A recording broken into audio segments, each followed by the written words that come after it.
નમસ્કાર. ચાલો આજે ગુજરાતી ભાષાના એક ખૂબ જ પાયાના પણ એટલા જ મહત્વના વિષયને સમજીએ અને એ છે સંજ્ઞાના 5 પ્રકાર. આપણી રોજિંદી વાતચીતનો આ એકદમ મુખ્ય આધાર છે. તો તૈયાર છો? ચાલો શરૂ કરીએ. ક્યારેય એવો વિચાર આવ્યો છે કે આપણી આસપાસ આટલી બધી વસ્તુઓ છે, લોકો છે, જગ્યાઓ છે, લાગણીઓ છે, આ બધાને આપણે ઓળખીએ છીએ કઈ રીતે? એમને નામ આપવા માટે આપણી પાસે એવી કઈ સિસ્ટમ છે? બસ આ જ સવાલ આપણને સંજ્ઞાના દરવાજા સુધી લઈ જાય છે. અને આ રહ્યો એનો જવાબ. સંજ્ઞા. સાવ સરળ ભાષામાં કહીએ તો સંજ્ઞા એટલે નામ. કોઈ પણ વ્યક્તિ, વસ્તુ, જગ્યા, આખો વર્ગ, કોઈ ગુણ કે પછી કોઈ ભાવને ઓળખવા માટે આપણે જે શબ્દ વાપરીએ છીએ એને સંજ્ઞા કહેવાય. સમજો ને કે આ આપણી ભાષાનું નેમિંગ સિસ્ટમ છે. તો આખી વાતને બરાબર સમજવા માટે આપણે આ 5 ભાગમાં આગળ વધીશું. પહેલા સંજ્ઞા શું છે એ જોઈશું, પછી વ્યક્તિવાચક અને જાતિવાચક વચ્ચેનો ફરક સમજીશું. ત્યાર પછી સમૂહ અને દ્રવ્યવાચક સંજ્ઞાઓ જોઈશું.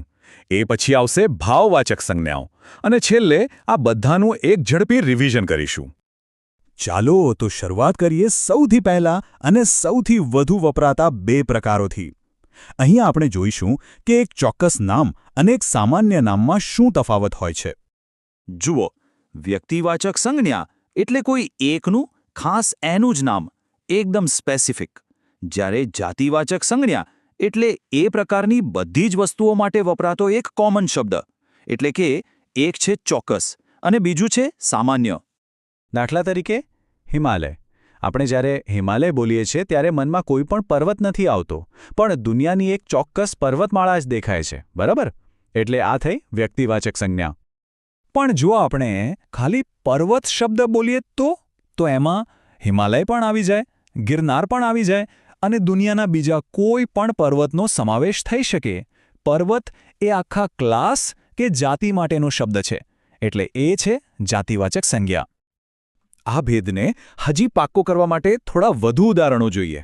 નર્મદા એ એક ચોક્કસ નદી છે, જ્યારે નદી એ કોઈ પણ નદી હોઈ શકે છે.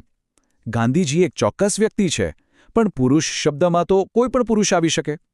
એવી જ રીતે અમદાવાદ એક ખાસ શહેર છે, પણ શહેર તો કોઈ પણ હોઈ શકે.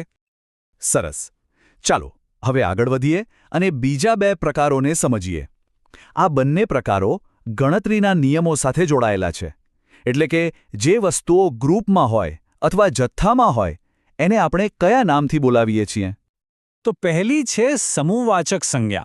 આની ખાસિયત એ છે કે શબ્દ એક જ હોય, પણ એ આખા ગ્રુપ કે સમૂહની વાત કરતો હોય. શબ્દ એક વચનમાં પણ અંદર સભ્યો ઘણા બધા. જેમ કે ટોળું, એમાં કેટલાય લોકો હોય છે. સૈન્ય, એમાં હજારો સૈનિકો હોય છે. દ્રાક્ષનું ઝુમખું કે પછી લોકોની સભા. આ બધા શબ્દો એક વચનમાં હોવા છતાં આખા સમૂહની વાત કરે છે. હવે વારો છે દ્રવ્યવાચક સંજ્ઞાનો. આનો નિયમ તો એકદમ સીધો અને સરળ છે. જો કોઈ વસ્તુને 1, 2, 3 એમ ગણી ન શકાય, પણ એને કિલો, લીટર કે મીટરમાં માપી કે તોલી શકાય, તો બસ એ દ્રવ્યવાચક સંજ્ઞા છે. ચાલો આને એકદમ સહેલાઈથી સમજીએ. ધારો કે આપણી પાસે શબ્દ છે પાણી. હવે પહેલો સવાલ, શું આપણે 1 પાણી, 2 પાણી એમ ગણી શકીએ? ના, બિલકુલ નહીં. બીજો સવાલ, શું આપણે એને લીટરમાં માપી શકીએ? હા, ચોક્કસ. તો બસ થઈ ગયું નક્કી. પાણી એ દ્રવ્યવાચક સંજ્ઞા છે. છે ને સહેલું? આમાં પાણી, દૂધ, ઘી જેવા પ્રવાહીઓ, સોનું, લોખંડ જેવી ધાતુઓ અને હા, ચોખા અને ઘઉં જેવા અનાજનો જથ્થો પણ આવી જાય. આ બધાને આપણે ગણતા નથી, પણ માપીએ કે તોલીએ છીએ. અને હવે આપણે આવી પહોંચ્યા છીએ છેલ્લા અને કદાચ સૌથી રસપ્રદ પ્રકાર પર, ભાવવાચક સંજ્ઞા. આ એવા નામો છે જેને આપણી 5 ઇન્દ્રિયો પકડી શકતી નથી. ભાવવાચક સંજ્ઞા એટલે કોઈ ગુણ, કોઈ ક્રિયા કે કોઈ મનની સ્થિતિનું નામ. આ એવી વસ્તુઓ છે જેને આપણે જોઈ કે સ્પર્શી નથી શકતા. એનું કોઈ ભૌતિક સ્વરૂપ નથી હોતું. એને ફક્ત અને ફક્ત અનુભવી શકાય છે. આનું સૌથી શ્રેષ્ઠ અને સુંદર ઉદાહરણ છે પ્રેમ. આપણે પ્રેમને જોઈ નથી શકતા, એને સ્પર્શી નથી શકતા, પણ એને ખૂબ ઊંડાણથી અનુભવી શકીએ છીએ. એ જ રીતે ક્રોધ, ગુસ્સો એક તીવ્ર ભાવના છે આપણે ગુસ્સે થયેલી વ્યક્તિને જોઈ શકીએ પણ ખુદ ક્રોધ નામના ભાવને જોઈ નથી શકતા. અને દયા આ એક એવો ગુણ છે જે કોઈના વર્તનમાં અનુભવાય છે. આ બધા આપણા અનુભવોના નામ છે. બીજા પણ ઘણા ઉદાહરણો છે, જેમ કે ગરીબાઈ, જે એક સ્થિતિ છે, ઊંઘ, જે એક શારીરિક અવસ્થા છે, અને મીઠાશ, જે ગુણ છે જે આપણે અનુભવીએ છીએ. આ બધી ભાવવાચક સંજ્ઞાઓ છે. સારું, તો આપણે પાંચેય પ્રકારોને અલગ અલગ રીતે સમજ્યા. ચાલો હવે એક જ જગ્યાએ આ બધાને સાથે મૂકીને આ આખી ટૂલકીટ પર એક છેલ્લી નજર નાખી લઈએ. અહીં આ ટેબલમાં આખી વાતનું સાર આવી જાય છે.